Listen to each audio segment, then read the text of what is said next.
Jéhovah Tsidkenu, le Dieu de la justice. Mais c'est merveilleux d'avoir un Dieu quand même qui rend justice pour ses enfants. On veut se faire justice nous-mêmes. Alors que la parole de Dieu nous dit que la vengeance n'est pas à nous. Yes. La vengeance n'est pas à nous. Il aime le pécheur, mais il n'aime pas le péché. Donc on ne peut pas faire des prières pour même prier pour que quelqu'un meure. Quel que soit le mal, je vais faire, en tant qu'enfant de Dieu, tu ne peux pas souhaiter la mort de ton prochain. Bien-aimés, chers frères et sœurs dans le Seigneur, je vous salue dans le nom de notre Seigneur et Sauveur Jésus-Christ. Et je vous souhaite la bienvenue sur CDAU TV dans votre émission Parlons Christ. Nous sommes là pour une exhortation, nous sommes là pour un encouragement. Et j'ai la grâce aujourd'hui de recevoir à nouveau la servante de Dieu, Merveille Agbeti, qui va partager cette émission avec moi. Shalom, servante de Dieu. Shalom, évangéliste fidèle. Nous sommes très très heureux de vous recevoir à nouveau sur le plateau de l'émission Parlons Christ. Amen, amen. Et je vous laisse vous dire juste un mot aux téléspectateurs, ceux qui ont tellement apprécié votre émission précédente. Shalom, peuple de Dieu, soyez bénis où que vous soyez. J'ai la foi que le Seigneur est votre secours. J'ai la foi que, comme on a partagé la dernière fois, que le Seigneur est réellement à présent votre berger. Alléluia, alléluia. Bien-aimés dans le Seigneur, j'ai reçu la servante de Dieu, Merveille Agbeti, de l'église CDAU, l'épouse du pasteur Serge Agbeti. C'est avec lui que nous allons à nouveau développer un des attributs de Dieu et qu'elle va vous le dire. Sachez que la parole de Dieu, elle ne sort jamais en vain. Et chaque fois que la parole de Dieu sort, elle crée toujours quelque chose en nous et elle ne retourne jamais à Dieu sans avoir accompli le pourquoi elle a été envoyée. Raison pour laquelle nous sommes ici aujourd'hui, parce que nous savons qu'au travers de cette émission, une vie doit être transformée. Quelqu'un doit comprendre la révélation de la parole de Dieu. Et sans plus tarder, je vais demander à mon invité, la servante de Dieu, Merveille Agbeti, de nous donner le sujet qu'elle a préparé pour le peuple aujourd'hui. Amen. Aujourd'hui, nous allons développer la tribu éternelle, ma justice. Tsidkenu. Jéhovah Tsidkenu. Alléluia. Ça fait partie des attributs que j'aime. Amen. Alléluia, bien-aimé dans le Seigneur. Donc voilà, éternelle ma justice, Jéhovah Tsidkenu. Et comment est-ce que vous avez pu... qu'est-ce qui vous a inspiré par rapport à cet attribut? Alors, ce qui m'a inspiré en réalité par rapport à cet attribut, c'est que c'est un constat qu'on peut réellement faire aujourd'hui. On veut se faire justice nous-mêmes. Alors que la parole de Dieu nous dit que la vengeance n'est pas à nous. Yes. La vengeance n'est pas à nous. Dieu savait très bien qu'il y aurait des situations, qu'il y aurait des combats, qu'il y aurait des menaces ou des intimidations qui nous pousseraient à vouloir nous lever nous-mêmes pour combattre celui qui nous combat. Voilà pourquoi il avait déjà précédé les choses. On peut le voir dans le livre de Jérémie. Okay. Il y a eu, on connaît tous un peu l'histoire de Jérémie. À un moment donné, il y a eu un complot qui s'est fait contre cet homme. Mais comme c'était un homme averti par le Seigneur, il a dit que non, il n'avait rien à faire en réalité. Parce qu'il a quelqu'un qui lui fera justice. Amen. Jéhovah Tsidkenu. Alléluia, alléluia. Jéhovah Tsidkenu, le Dieu de la justice. Mais c'est merveilleux d'avoir un Dieu quand même qui rend justice pour ses enfants. Amen. Et je voulais demander à la servante de Dieu, c'est sur quelle base? Parce que quand vous dites Jéhovah Tsidkenu, certainement, il y a beaucoup de gens qui ont déjà entendu cet attribut, mais ne connaissent pas le passage biblique qui parle de cela. Sur quelle base biblique vous êtes basé pour faire sortir cet attribut? Alors, il y a plusieurs passages bibliques sur lesquels je me suis appuyée, notamment Jérémie au chapitre 11. Jérémie chapitre 11, le verset 20, où la Bible déclare « Mais l'Éternel des armées est un juste juge qui sonde les reins et les cœurs. Je verrai ta vengeance s'exercer contre eux, car c'est à toi que je confie ma cause. » Et nous restons également dans Jérémie. Nous allons dans le chapitre 23. dans le chapitre 23, à partir du verset 5, la Bible déclare « Voici les jours viennent, dit l'Éternel, où je susciterai à David un germe juste. Il régnera en roi et prospérera. Il pratiquera la justice et l'équité dans le pays. En son temps, Juda sera sauvé. Israël aura la sécurité de sa demeure. Et voici le nom dont on l'appellera l'Éternel, notre justice. » Et je dirais même que la justice de Dieu n'a pas commencé au temps de Jérémie. Il ne s'est pas appliqué simplement à Jérémie. La dernière fois, on partageait, pour ceux qui ont suivi, et pour ceux qui vont suivre, juste pour revenir un petit peu en arrière, on a parlé de l'Éternel, mon berger, Rohi. Et pour ce faire, on s'était basé ensemble sur le livre de Psaume 23. Le livre de Psaume 23, je dirais c'est le psaume international de tout bon chrétien, si je peux dire, qui se respecte en tant que chrétien. Et on avait vu dans le psaume 23, au verset 5, la Bible déclare « Tu dresses devant moi une table en face de mes adversaires et tu enduiles ma tête. » Et ma coupe déborde. Et ma coupe déborde. Là, déjà, avec David, l'Éternel lui faisait déjà justice. Il lui faisait justice comment? Parce qu'en tant que roi, forcément, on a un adversaire. Il y a toujours un royaume qui combat un autre royaume.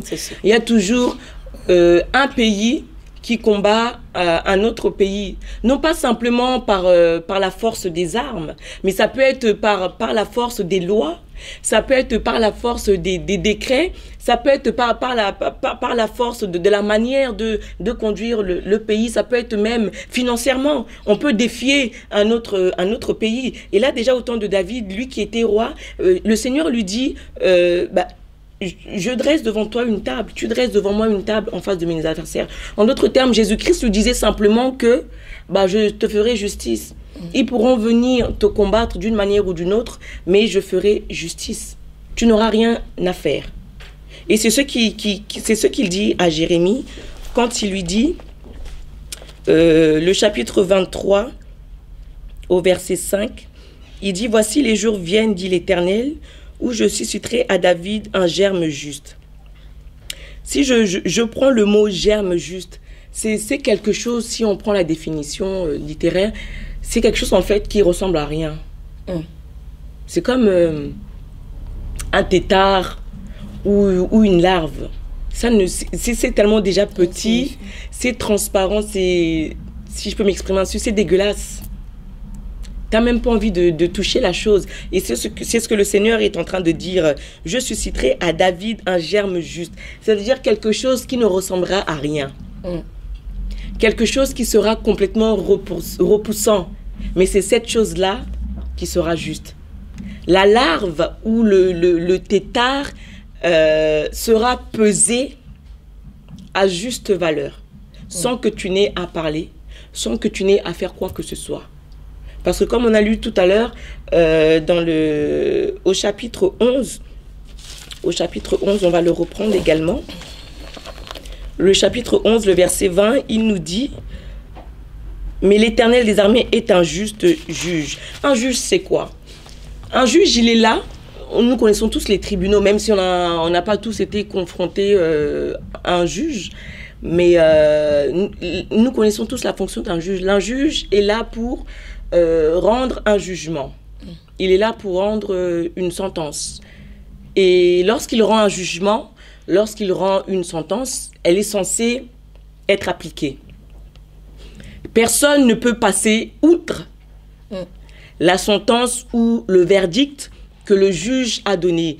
Vouloir ou pas, tu es obligé de l'appliquer. Prenons par exemple une peine d'emprisonnement.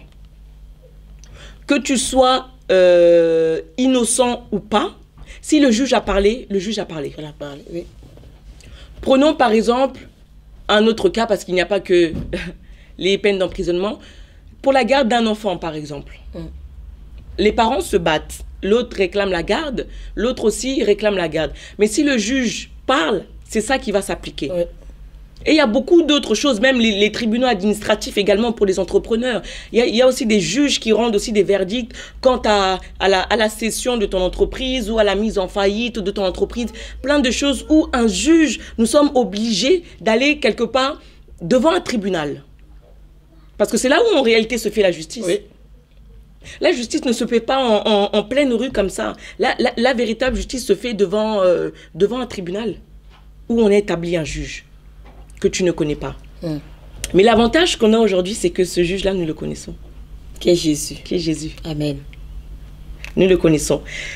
Et quand il établit ce jugement, il est capital que Christ, lorsqu'il fait appliquer sa justice, que cette justice soit en ta faveur.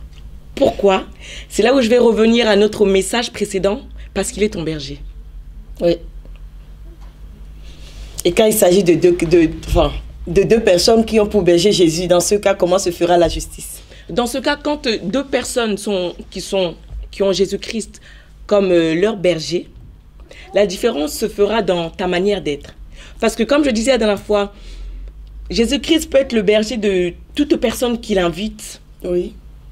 Seigneur, je t'abandonne ma vie, sois le maître, prends le contrôle de toutes choses, oui. Mais jusqu'à quel niveau Christ est ton berger? Est-ce qu'il est ton berger jusqu'au niveau où tu vois que non, là c'est bon, comme Abraham a dit à ses serviteurs, restez ici, moi et l'enfant nous montons? Oui.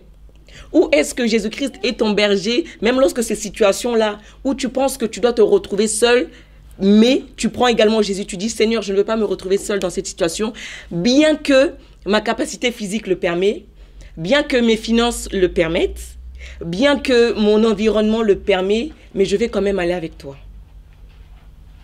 Où la parole de Dieu nous dit que ce n'est ni par la force, ni par la puissance, mais c'est par mon esprit. Alléluia. C'est là où se fera en fait la différence. Jésus-Christ peut être ton berger, Jésus-Christ peut être mon berger, mais quelque part, il y aura une différence qui se fera. Obligé. Où la justice penchera pour moi. Amen.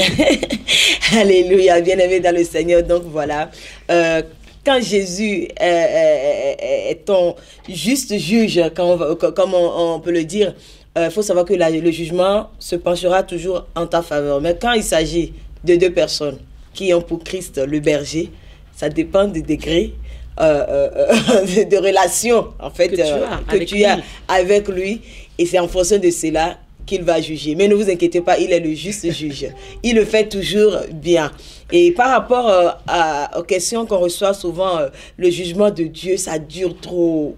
Oh, si je vais attendre Dieu, je ne vais pas arriver. C'est mieux que je lui casse la gueule en même temps et puis on n'en parle plus. Servant de Dieu, qu'est-ce que vous en dites? La plupart des chrétiens pensent que pour attendre Dieu, il prend tellement de temps. Il n'agit pas vite comme on le veut. Voilà le truc qui fait mal. Voilà que ça chauffe le cœur. Est-ce qu'il faut toujours attendre le jugement de Dieu? Ou Dieu nous donne même libre accès de juger nous-mêmes? Quelle réponse vous avez à donner à ces personnes? Déjà, je bénis le Seigneur pour cette question. On l'a lu tout à l'heure dans le passage de Jérémie 23. Le verset 5 nous dit quoi? Voici les jours viennent, dit l'Éternel, où je susciterai à David un germe juste. Et comme je disais en commençant cette émission, un germe, c'est quelque chose d'insignifiant. Parfois, c'est quelque chose qu'on ne voit même pas à l'œil nu. On est obligé de prendre un microscope pour voir que réellement, il y a quelque chose qui est en train de bouger. Donc, les personnes qui se disent que la justice de Dieu se fait désirer, si je peux dire ça comme ça, ou encore que la justice de Dieu se fait tarder, non. Il a dit, je vais susciter un germe. Donc, arme-toi de la patience nécessaire. Parce que là, ce qu'il dit, je susciterai un germe à David, il régnera en roi et prospérera. Pour pouvoir régner en roi, ce n'est pas une petite affaire. Si tu veux réellement régner en tant que roi, tu es obligé d'être patient. Parce que, en réalité, le germe, c'est Jésus-Christ. Oui. C'est juste Jésus-Christ. Et Jésus-Christ s'est vraiment fait attendre. Vraiment. Il s'est vraiment fait attendre. Et gloire à Dieu de la manière dont il s'est fait attendre, parce qu'aujourd'hui, on bénéficie réellement du tout est accompli. Parce que si c'était fait pas attendre de la sorte, on aurait pu dire c'est accompli, mais peut-être pas le tout. Oui. Donc, j'ai envie de rassurer quelqu'un et lui dire que le jugement de Dieu n'est pas en retard, mais il va arriver au bon moment. Et il va réellement, comment dire, faire la différence dans ta vie. Pourquoi? Parce que lorsque le Seigneur rend son jugement, il ne peut pas te justifier s'il te trouve encore dans un état de péché. Bien que tu lui appartiennes. On tend tous à la perfection, mais on a des moments de faiblesse. Oui. On a des moments où on peut tomber, on a des moments où on peut rétrograder. On a des moments où on peut se perdre par divers raisonnements, par des choses que nous entendons. Mais comment tu veux que, ou comment nous voulons que le Seigneur nous fasse justice, alors qu'au moment où il veut nous faire justice, on est dans un état où il ne peut même pas glorifier son nom dans notre vie, en tant que notre justice. Parce qu'il faut quand même que, lorsque le Seigneur justifie quelqu'un, qu'on voit que réellement, ah non, Dieu a bien fait. Parce que quand le jugement vient de Dieu, vouloir ou pas, il fait toujours bien. Oui. Tu ne peux pas dire à quelqu'un, non, Dieu a mal fait à ton égard. C'est faux. Mais est-ce que vous savez qu'il y a des gens qui attendent la justice de Dieu jusqu'à mourir même, ils ne voient pas la justice? Ils le voient. Mais c'est juste qu'ils ne sont pas sensibles. Parce que, comme je dis souvent, on a notre conception de la manière dont Dieu doit agir. Dieu n'agit pas par rapport à notre conception. Parfois, on a notre plan qui est déjà tout établi. Mais Dieu n'agit pas selon notre plan. La Bible nous dit quoi? Que le cœur de l'homme forme ses projets, mais que ce sont les desseins de l'Éternel qui s'accomplissent. Entre tes projets, c'est-à-dire ton plan, et entre les plans de Dieu, je te pose une question. Tu préfères lequel? Les plans de Dieu. Amen. Donc Dieu peut se permettre, et il se permet d'ailleurs, de rendre justice quand il veut, de la manière dont il veut. Mais quitte à toi, quitte à moi, d'être sensible à la justice qu'il est en train de nous rendre. Ou d'ignorer carrément ce qui s'est passé, pour dire je laisse tout dans la main de Dieu. Mais c'est ce qu'il faut faire. Non, parce que des fois, c'est ce qu'on a lu au verset 11. Vous savez que des fois, on prie même pour que Dieu punisse la personne. Oh Seigneur, tu dois agir. On attend ardemment, avec impatience, à voir Dieu agir brutalement dans la vie de quelqu'un. Parce qu'on attend la justice de Dieu. Je dirais que ça n'engage que moi, mais nous devons souhaiter le malheur de personne. Normalement. En tant qu'enfant de Dieu. Pourquoi? Parce que le Seigneur dit que il ne veut pas que le pécheur meure, mais qu'il se répande.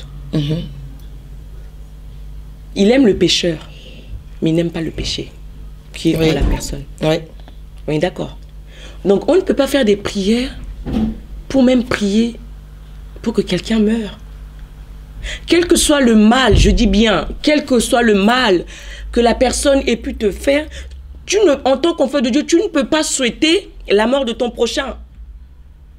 C'est pas compatible avec la nature de Christ. C'est pas compatible.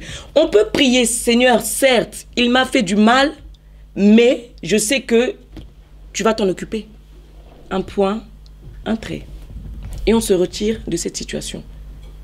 Mais c'est pas compatible avec Dieu de souhaiter qu'un malheur frappe quelqu'un parce qu'il m'a fait... Sinon, c'est pas Dieu. Excusez-moi de le dire, mais c'est le diable qui t'inspire cet esprit. Non, soyons clairs.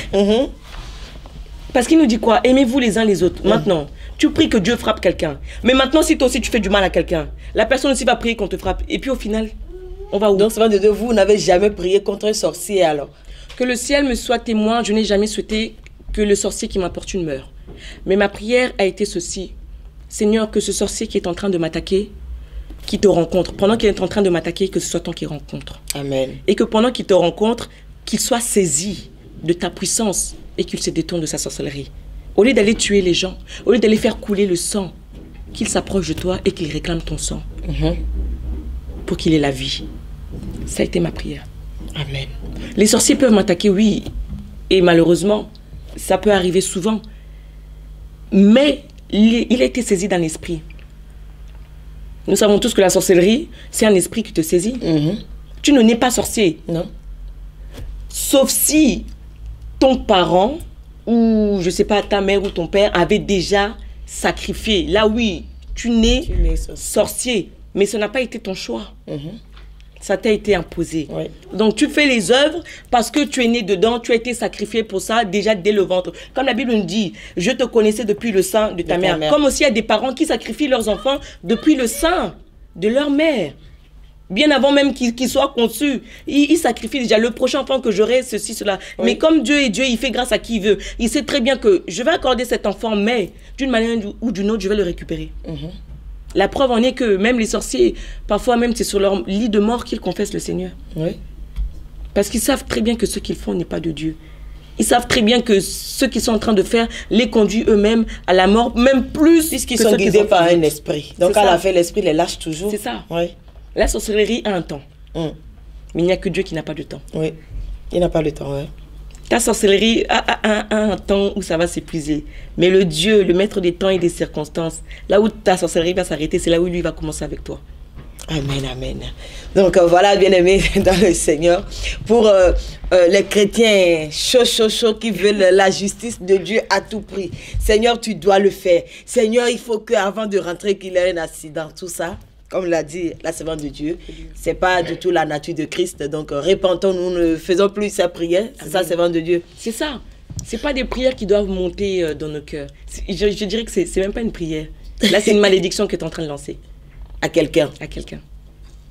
Et si je dois rentrer un peu plus en profondeur par rapport à ce que vous dites. Vous voyez, il y a la nature humaine, naturellement, cherche à se venger. Il n'y a que la nature de Christ qui s'impose à la nature humaine en nous, dépendant de la relation que nous avons avec Christ, pour pouvoir nous épargner de certaines choses. Mais l'homme reste l'homme. C'est sûr. Il y a des moments où, dans la vie du chrétien, il y a des situations vraiment qui se présentent à nous. Et on a l'impression que Dieu, le ciel est fermé en fait. Mais Seigneur, comment se fait-il que je peux être en train de te servir jusqu'à ce niveau et puis le ciel reste fermé? Tu ne peux pas laisser, je donne l'exemple des hommes de Dieu qu'on tue par exemple, qu'on égorge. Vous voyez un peu, ça fait mal. Très mal. Ça fait mal. Donc il faut avoir cette dimension vraiment de relation avec Christ pour dire Seigneur, voilà la personne qui a tué mon mari ou mon père ou ma mère, je pardonne. Il n'y a que toi qui peux faire justice. Mais dans ce cas, qu'attendons-nous de Dieu? On attend que Dieu puisse tuer cette personne, pardon, ou lui qui est décédé, il est décédé, prions, comme c'est un homme de Dieu, il rencontrera le Seigneur, c'est sûr. Mais pour les gens qu'il a laissés, qui ont vécu cela, l'amertume, cette rage, cette colère, cette image, il y en a même qui vont voir des psychologues carrément. C'est sûr, parce que c'est un traumatisme. C'est pas facile. Et je dirais, comme on a, par rapport à l'émission qu'on a faite précédemment, si l'Éternel était réellement le berger de la personne qui est décédée, ça doit se perpétuer. Pourquoi? Parce que si Christ est ton berger, ça se voit autour des personnes qui t'environnent. Si tu as réellement abandonné réellement toute ta vie, je dis bien tout, ta vie entre les mains de Dieu, ta vie ne sera que le reflet que oui, réellement, l'Éternel est ton berger. Et si ton entourage savait que l'Éternel était réellement ton berger, donc automatiquement, ils savent que d'une manière ou d'une autre, il sera aussi ta justice. Le silence de Dieu ne veut pas dire qu'il est absent. Certes, il n'a pas réagi, il n'a pas... Parce qu'il est le maître de toutes choses. Il peut arrêter la main de celui qui veut te tuer. Mais il n'a pas permis. C'est peut-être aussi pour nous enseigner quelque chose. Oui. Les hommes de Dieu qui meurent parce qu'ils ont été empoisonnés, parce qu'ils ont été assassinés ou quoi, le Seigneur, il donne la vie et il la reprend de la manière dont tu le veux. Les gens naissent tous de la même manière. Mais ils ne meurent pas de la même manière. Mais on ne meurt pas de la même manière. Tout ça, c'est Dieu qui décide. Oui. Donc, le Seigneur peut retirer la vie d'une personne qui t'est très chère pour juste t'enseigner quelque chose. Mais ça ne veut pas dire qu'il n'est pas juste ou qu'il n'a pas fait justice. Non. Ça ne veut absolument pas dire ceci. Parce que j'en ai moi-même fait les frais. Moi-même fait les frais. Et je suis dans une joie immense parce que c'était pour que quelqu'un lui donne sa vie, tout simplement. Et face à ça, qu'est-ce que je peux dire? Parce qu'une âme qui revient au Seigneur, mais il y a la joie dans le ciel. Et qu'est-ce que nous devons faire aujourd'hui? C'est dépeupler les ténèbres pour peupler le royaume des cieux. Bien que j'ai perdu, mais en réalité, j'ai tout gagné. Amen. Et c'est la plus grande consolation que le Seigneur pouvait me donner. Amen. En tant que femme, en tant que mère, c'est la plus grande des consolations qu'il pouvait me donner parce que c'était pour sa gloire. Amen. Et dans ça, je ne peux pas trouver que Dieu est injuste. Non, il a parfaitement agi comme le juste juge. Il a vu un pécheur. Il lui a laissé, comment dire, l'opportunité de goûter à qui il est. De dire, je t'ai vu dans cet état, mais tellement que je suis un Dieu de grâce, tellement que je suis un Dieu de miséricorde, je sacrifie la vie de quelqu'un pour toi. Mais quitte à toi, en retour, d'être sensible à ce que j'ai fait pour toi. Il est Dieu. Et il établit sa justice. Mais mon bien-aimé que tu es en train de me suivre, ma bien-aimée, Dieu est réellement le juste juge. C'est-à-dire qu'il est l'équilibre parfait. Parce que la justice de Dieu, ça ne penche jamais. Il n'y a jamais... Quand on prend une balance et qu'on dépose quelque chose dessus, il y a toujours un côté qui monte comme ça et un côté qui descend comme ça. Mais quand cette justice vient de Dieu, en fait, les deux parties trouvent leur compte. Oui. Je m'explique. Les deux parties trouvent leur compte comment? Parce qu'il y en a un autre qui peut dire, gloire à Dieu, il a agi en ma faveur, il m'a fait justice. Tu as vu? Oui, j'ai vu. Mais gloire à Dieu aussi parce qu'au travers de ça, ils viennent m'enseigner quelque chose aussi. Oui. Donc personne n'a perdu. Tout le monde est gagnant. Il gagne quelque chose. Alléluia. Bien-aimés dans le Seigneur, donc voilà, vous êtes sur CDAU TV dans votre émission Parlons Christ et nous sommes en train de développer la tribu Tchikenu pour votre édification. J'ai une question pour la servante de Dieu. Je voulais savoir, il nous arrive de nous retrouver devant des situations où, parce que nous avons raison, et l'autre nous a offensés, on nous propose des indemnisations, par exemple, des récompenses. Est-ce que dans ce cas, je peux accepter, par exemple, je donne pour mieux m'expliquer, j'ai connu une dame quand on a tué son enfant, et voilà, la personne qui a tué, on a donné une amende, est-ce que c'est une amende, je vais dire, ou genre pour... dédommager. Dédommager cette personne.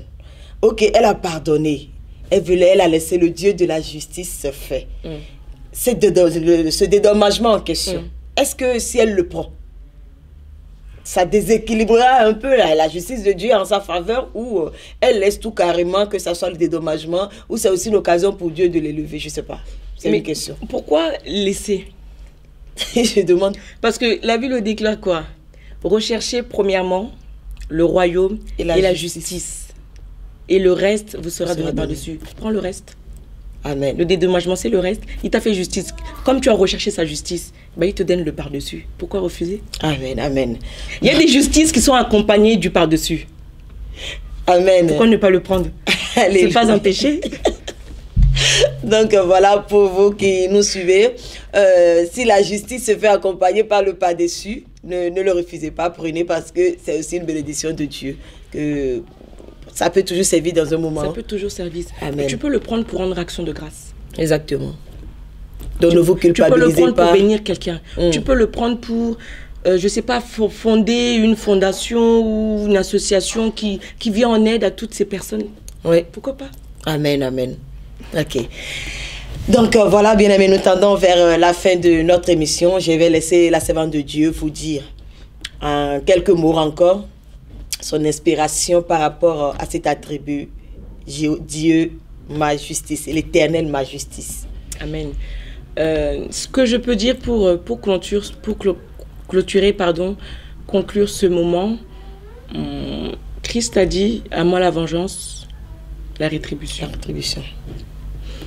Il a dit, comme on l'a lu tout à l'heure, que je vais susciter à David un germe juste. Quel que soit le temps que l'Éternel peut prendre pour rendre son verdict, pour rendre le mot de la fin, pour rendre la sentence, ne sois pas agité. Ne te laisse pas emporter par tout vent. Mais si l'Éternel est au préalable réellement ton berger, et l'assurance qu'il te fera justice, Amen. Pas forcément de la manière dont toi tu t'y attends, mais de la manière dont lui voit la situation spirituellement. Parce que la justice commence spirituellement avant de se manifester dans la chair. Si spirituellement, comment dire, si spirituellement, entre guillemets, tu n'as rien à te reprocher par rapport à cette situation, si tu as les mains innocentes, attends la justice de Dieu. Laisse le germe se former. Voyons une larve, ça se développe, après ça devient tétard, et ainsi de suite. Même une chenille. Qui pourrait croire qu'une chenille laide peut devenir un si beau papillon avec plusieurs couleurs? Des couleurs qui donnent la joie. Parfois, quand tu vois les papillons, leur couleur a tellement un éclat que ça amène l'apaisement, que ça amène la paix. La justice de Dieu prend son temps pour apporter dans ta vie la paix. Jéhovah Shalom, que nous développerons prochainement. Lorsque la justice de Dieu tombe, ça n'amène pas l'aigreur en toi, mais ça apporte la paix. Parce que dans sa justice, tu te retrouveras d'une manière ou d'une autre. Si, et seulement si tu prends garde, tu es sensible à la manière dont il t'a fait justice. Sors un peu de ta conception de la justice de Dieu. Mais commence déjà en toi-même à entrer en toi. Et dis-toi ceci. Est-ce que dans cette situation, Dieu peut réellement agir en ma faveur? Par rapport à mon état spirituel, je ne parle pas des conditions physiques. Les conditions physiques ne sont là simplement que pour nous embrouiller. Mais par rapport à ton état spirituel, parfois on dit, je vais à l'église, je prie, je jeûne, je sers le Seigneur, je sacrifie même mes enfants, je pars même du travail à telle heure, je pose même mes congés pour assister au séminaire. Tout ça, c'est très, très, très, très bien. Et je t'encourage, toi qui me regardes, à continuer à faire ces choses. Mais pour que le Seigneur te fasse réellement justice, il faut que tu rentres en toi-même et que tu examines premièrement spirituellement ta situation. Parce que le Seigneur ne fait pas justice dans un... Mon mari est béninois et il dit souvent « Tohu-bohu ». C'est ça, hein? Tohu-bohu, oui, voilà. Le Seigneur ne fait pas justice dans un bazar sans nom. Il faut qu'en toi-même, lorsque tu te présentes devant Dieu et que tu pries « Seigneur, fais-moi justice », c'est, comme on peut dire, je suis plus blanc que la neige. Donc, en d'autres termes, tu n'as pas le choix. Il n'y a rien en moi qui peut bloquer ou empêcher ta justice. Quelle que soit la manière dont tu me feras justice, tout ce que je sais, c'est que tu me feras justice. Alors, à toi qui m'écoutes, je te prie de tout mon cœur, ne dis plus que la justice de Dieu tarde ou il n'a pas agi de la manière dont tu l'attendais. Il est Dieu et il agit de la manière dont lui voit ton avenir, ta destinée. Parce que nous voyons à aujourd'hui, mais lui, il voit à demain. Donc la manière dont il va te faire justice aujourd'hui, c'est pour préparer ton lendemain. Sois fortifié, reprends courage, n'abandonne pas. Même si Dieu ne fait pas justice aujourd'hui, c'est pas grave. Ne t'arrête pas là, continue. S'il ne fait pas justice en ton temps, il le fera peut-être au temps de tes enfants. Ce n'est pas fini. Tant que Dieu est Dieu, tant que Christ n'est pas encore revenu, il peut toujours te faire justice, d'une manière ou d'une autre. Que Dieu te bénisse là où tu es. Et ma prière est qu'il soit réellement Tchikenu, dans ta vie jusqu'à son retour pour la gloire de son saint nom. Amen, amen. Donc, bien-aimés dans le Seigneur, le Dieu de la justice, qu'il vous fasse justice.